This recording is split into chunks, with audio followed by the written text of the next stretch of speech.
kalau bisa mengembalikan kembali debit sungai, airnya sehat, layak untuk konsumsi. sekarang. Jangankan untuk konsumsi ikan aja, Nanti. bisa dibilang sudah tidak langka. bisa hidup di air sungai gitu. Itu kan betapa parahnya kondisi air sungai di kita ini. Inti permasalahannya adalah para stakeholder di lingkungan kita mau nggak tuh yang namanya lu pabrik bikin di sini tapi sesuai prosedur, jaga lingkungan sini.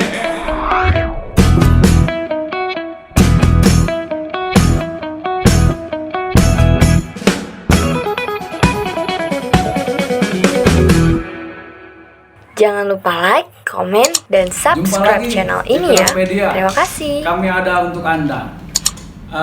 Saat ini saya berkesempatan ngobrol dengan teman semasa saya kecil. Bukan bapak lah, karena orangnya belum besar gitu. Akan ada Saiful, teman kecil saya, tinggal di Gang Atum. Di Gang Atum di bawahnya itu ada, di situ dulunya ada tungku kapur, pabrik kapur ya. Terus di bawahnya ada sungai. Nah, ini termasuk penguasa sungai. Kita nostalgia Kang Ade. Waktu itu sungai itu seperti apa sih Kang Ade? Iya. Pentingnya sungai buat anak-anak, artinya sungai buat anak-anak pada saat itu tuh apa sih? Seperti apa Kang Ade? Ya.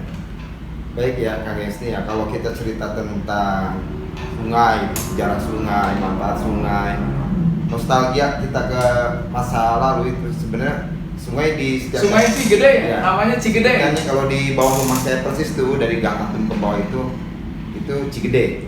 Cigede ada nama lewinya gitu kan. Banyak lah lewi di situ kan. Nah, sungai itu lebih identik sebenarnya karena kita mungkin diskotik ya, di sisi kota Saeutik, di pinggir kota sedikit gitu kan. Jadi sungai itu sebenarnya tidak menjadi salah satu sarana gitu ya, yang vital buat masyarakat.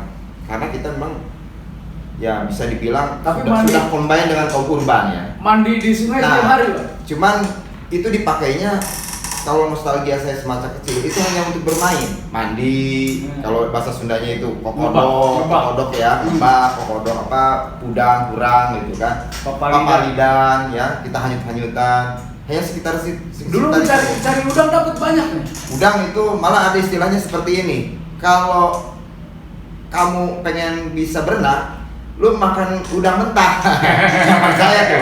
Tapi kokodok sendiri dengan berbagai macam resiko. Satu, kena lintah. Itu masih ada lintah alami. Lintah itu kalau orangnya penakut, itu pasti dia nggak bakal berhasil kokodok udang atau urang itu ya. Kokodok sendiri, kemudian diambil sendiri, dan itu mentah-mentah dimakan. Itu sugesti atau apalah namanya. Tapi besoknya bisa berenang. Dan bukti itu bukan hanya sugesti, fakta ya, saya sendiri sama. Saya makan besoknya alhamdulillah gitu. Apalah itu mungkin campuran yang belum bisa berenang ya, makan campuran klinik lah, mitos lah, sugesti lah, apalah yang jelas pada saat itu yang terjadi di masa-masa kecil saya. Kualitas air sungai zaman itu kayak gimana? Zaman saya kebetulan masih bening. Kelahiran tahun 77 ya, mungkin medio 77 sampai 90 itu sungai itu jernih. Paling kalaupun kalaupun kotor itu karena akibat banjir aja. Banjir dari hulunya itu. Tapi kalau sehari-hari belum ada banjir atau di kita mah caah, apalagi caah deng-deng gitu ya. Caahnya yang melebihi kapasitas biasa itu udah luar biasa lah, intensitas volume airnya itu caah deng-deng. Itu jernih. Malah sebagian orang tua ada yang punya mitos, barang siapa orangnya asli atau orang pendatang mandi dulu di sungai Cigede Citerep itu akan membuat efek kepada kulit, kepada mungkin aura sekarang itu ya. Dia bersahaya, bersinar, putih gitu. Karena itu langsung kalau bahasa kita tuh si air itu langsung bersenyawa dengan si kulit-kulit pendatang itu. Makanya cuma ada hal kan, jangan salah. Ketika orang yang baru datang kaum urban itu atau orang yang datang lah mungkin namanya menghuni nasib gitu ya, mencari nafkah di Citerep dia tinggal, dari mulai ngontrak kemudian punya rumah sendiri.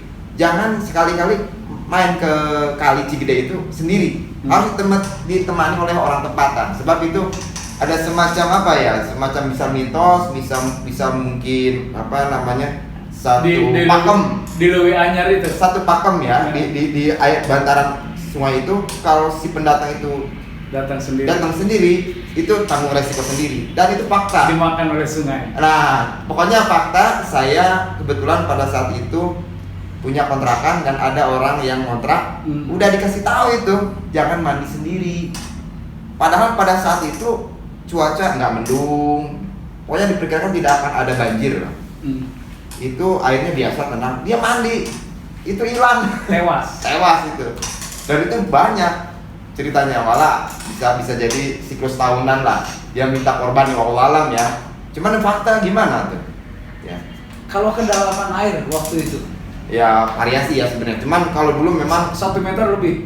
1 meter lebih. Malah untuk anak-anak khususnya Gang Atom itu, kalau yang cetek-cetek ya, yang dangkal-dangkal itu bukan area atau spot yang ideal berenang. Kita tuh yang dalam gitu.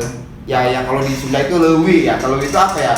Semacam ada tempat lebih dalam lah, lewi. Kalau saya dulu juga ikut mandi di sungai itu. Tapi yang nggak pernah saya bisa itu adalah loncat dari jembatan menuju ke sungai. Nah, saya cuma bisa lihat. Ya yang bisa loncat itu kan ada Saiful sama kakak-kakaknya, sama adik-adiknya. Kalau masalah loncat dari jembatan Pola Sejati dulu, Pola Sejati ya, Putra Sejati, atau mungkin saudara-saudara saya yang di Citerep kenal itu, Tungsram, pabrik Bolham ya, pabrik lampu dulu yang warna kuning gitu.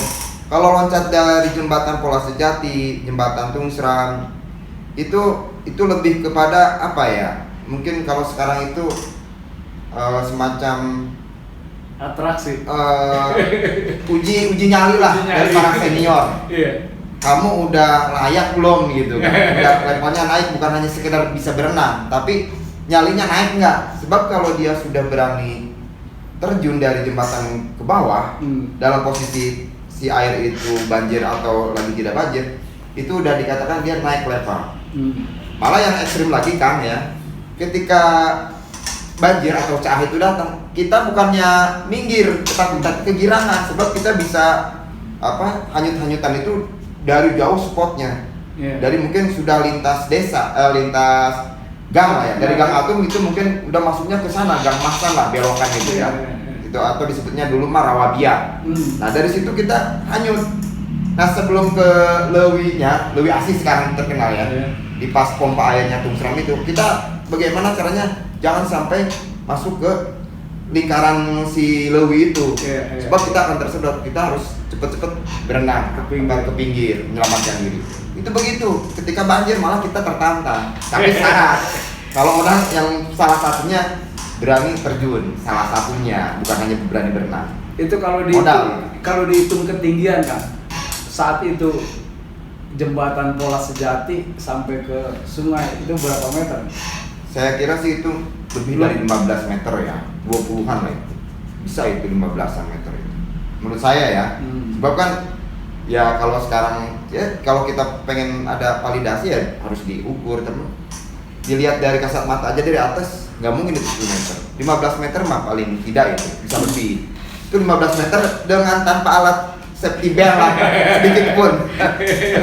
Cuman dengan apa ya bahasanya? Itu hebatnya orang anak-anak dulu. Loncat 15 meter dari jembatan ke sungai tanpa alat pengaman sedikit pun. Hanya dengan mungkin telanjang dada, celana kolor. Itu ketika sungai masih dalam keadaan baik, masih bagus, airnya masih jernih, masih layak untuk dipakai berenang. Kalau kondisi sekarang kan, ya, seperti apa sungai sekarang? Kalau sekarang sih sebenarnya bukan hanya di kota Citerep ya, atau di tempat kelahiran saya Citerep, atau lebih mengkerucut di Citerep Gang Atom itu ya. Ya kita cerita di sungai kita aja ya. Sebenarnya kan hampir semua sudah menjadi rahasia umum. sungai-sungai udah terkontaminasi oleh limbah pabrik ya. Jadi sama Citerep juga, apalagi Citerep itu juga kan salah satu areal yang paling ideal bagi spot mereka-mereka yang ingin berusaha punya pabrik lah gitu ya, punya usaha, punya PT. Itu di sepanjang bantaran kali dari Citerep itu kan hulu sungainya kan sampai mana, sampai Gunung Pancar kan. Itu dari Citerep sampai Lewinutu itu berjejer itu pabrik-pabrik di pinggiran sungai. Malah yang tidak di pinggir sungai persis pun pengaliran limbahnya tetap ke Cigede juga. Jadi kita yang sebenarnya paling akhir, katakanlah saya nyatakan paling akhir nih, Gang Atom itu aliran sungainya. Ya kita yang paling banyak kena limbah airnya, limbah air dari pabrik itu. Kalau sekarang udah sama sekali nggak bisa dipakai berenang. Sekarang sih sebenarnya kalau pakai berenang, kalau sekarang ya, karena memang eranya mungkin saya bisa mengatakan video tahun 2000-an lah ya, itu sungai itu sudah tidak menjadi salah satu spot ideal untuk bermain anak-anak ya. Karena banyak lah kita sejak tahun 2000 ya, 2000-an lah. Dari 90 ke bawah itu masih jadi spot paling ideal untuk kita main ya. Kenapa ya, banyak ya, kita udah tahu sendiri lah ya, mungkin digitalisasi ya, mungkin apa internet, mungkin game online segala macam. Tapi yang jelas yang sebenarnya yang tadi menarik, si air sungai itu kenapa tidak menjadi hal yang ideal lagi? Karena memang selain limbah itu ternyata sekarang sudah berubah kan. Jadi yang dulu disebutnya sedong itu apa ya, semacam kayak gua itu sekarang sudah ambruk. Itu akhirnya sudah tidak ideal dan tidak bisa lagi dipakai berenang lah. Sebab itu aliran sungainya lebih keras dia nyedotnya. Jadi kalau kita berenang percuma. Jadi kita melawan arus, satu itu. Kedua, di areal pinggir sungainya juga sudah nggak layak kita injak, semak belukar dan segala macam. Sudah nggak ada yang lurus lah. Itu banyak juga. Jadi kita juga tidak bisa menyalahkan tok gitu ya ke pabrik juga. Ya di situ banyak dalam tanda kutip kepedulian kita terhadap menjaga kelestarian sungai itu juga kurang. Iya, artinya kalau satu daerah ada banyak pembangunan akan berarti lingkungan itu dikorbankan.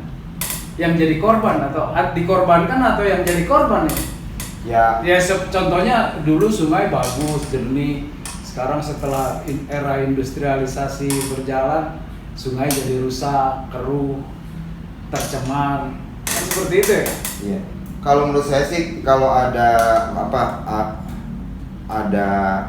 industrialisasi di suatu daerah ya, saya pikir kalau pertanyaannya itu ada industri yang dibangun, ada industri yang berdiri, apakah masyarakat dikorbankan dan segala macam, itu mungkin lebih ke kita tendensi ya, maaf ya kan. Sebab kalau dari awal pemerintahnya serius untuk diadakannya pabrikasi, industrialisasi di sekitar bantaran kali, serius, bukan hanya menghasilkan pundi-pundi emas, tapi dia concern ke masalah KLH, kelestarian lingkungan hidup, AMDAL-nya serius, dijaga ketat segala macam, kemudian pengelolaan limbah pabriknya juga serius. Saya pikir nggak ada masalah ini dikorbankan atau mengorbankan masyarakat. Ya, jadi yang jelas ketika sungai itu masih bersih, industri masih sedikit. Bisa dibilang belum ada industri. Tapi ketika industri itu sudah mulai banyak, akan terlihat tanda-tanda kerusakan bisa dibaca di sungai. Sungainya semakin debit airnya semakin kecil, warnanya semakin keruh dan berbau, banyak sampah. Ya itu kenyataan yang bisa kita lihat sekarang di sungai yang kita punya memori sama-sama di sungai Cigede yang ada di Citerep. Ya tentunya hal itu menjadi PR untuk pemerintah kabupaten untuk kalau bisa mengembalikan kembali debit sungai, airnya sehat, layak untuk konsumsi. Sekarang jangankan untuk konsumsi ikan aja, bisa dibilang sudah tidak bisa hidup di air sungai gitu. Itu kan betapa parahnya kondisi air sungai di kita ini? Ya kalau menurut saya harus digarisbawahi, ini masalahnya bukan banyak pabrik yang berdiri atau masih sedikit pabrik yang berdiri, bukan itu masalah inti permasalahannya. Inti permasalahannya adalah para stakeholder di lingkungan kita mau nggak tuh yang namanya lu pabrik bikin di sini tapi sesuai prosedur, jaga lingkungan sini. Nah kan itu juga kita nggak tahu. Nah amdalnya, kemudian pembuangan limbahnya dan segala macam kan kita nggak tahu. Tapi kalau memang para stakeholder, para pemerintahnya serius, saya pikir bukan hanya sedikit atau banyak, ribuan lah gitu ya, nggak jadi masalah itu pabrik berdiri, itu akan tetap asli terjaga kelestariannya. Bantaran kali itu sampai ke hulu. Menurut saya itu di masalah administrasi ya, perizinan dan segala macam.